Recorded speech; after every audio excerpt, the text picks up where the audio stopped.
Darkness cannot drive out darkness, only light can do that. Hate cannot drive out hate, only love can do that.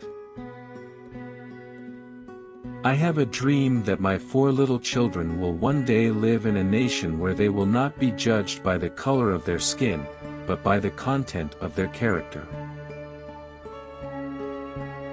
The function of education is to teach one to think intensively and to think critically.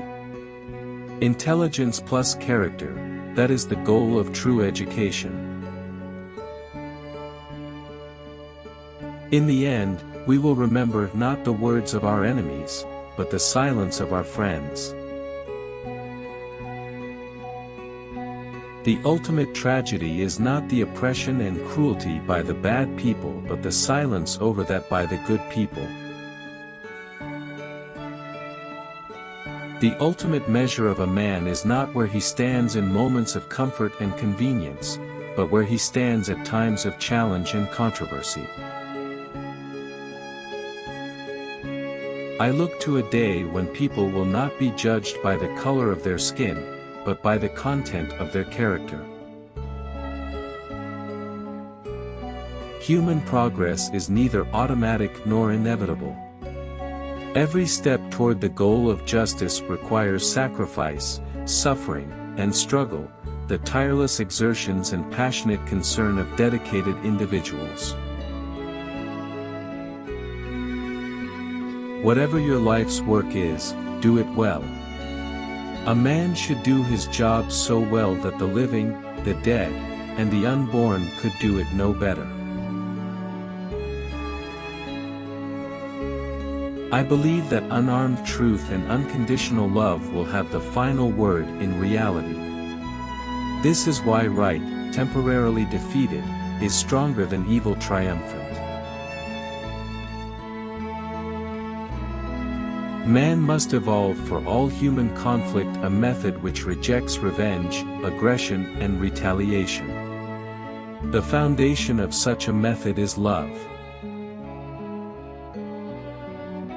He who passively accepts evil is as much involved in it as he who helps to perpetrate it. He who accepts evil without protesting against it is really cooperating with it. A man dies when he refuses to stand up for that which is right. A man dies when he refuses to stand up for justice. A man dies when he refuses to take a stand for that which is true. History will have to record that the greatest tragedy of this period of social transition was not the strident clamor of the bad people, but the appalling silence of the good people. That old law about an eye for an eye leaves everybody blind. The time is always right to do the right thing. Capitalism does not permit an even flow of economic resources. With this system, a small privileged few are rich beyond conscience, and almost all others are doomed to be poor at some level. That's the way the system works. And since we know that the system will not change the rules, we are going to have to change the system. Cowardice asks the question, is it safe? Expediency asks the question, is it politic? Vanity asks the question, is it popular? But conscience asks the question, is it right? And there comes a time when one must take a position that is neither safe, nor politic, nor popular, but one must take it because it is right. An individual has not started living until he can rise above the narrow confines of his individualistic concerns to the broader concerns of all humanity. We must develop and maintain the capacity to forgive.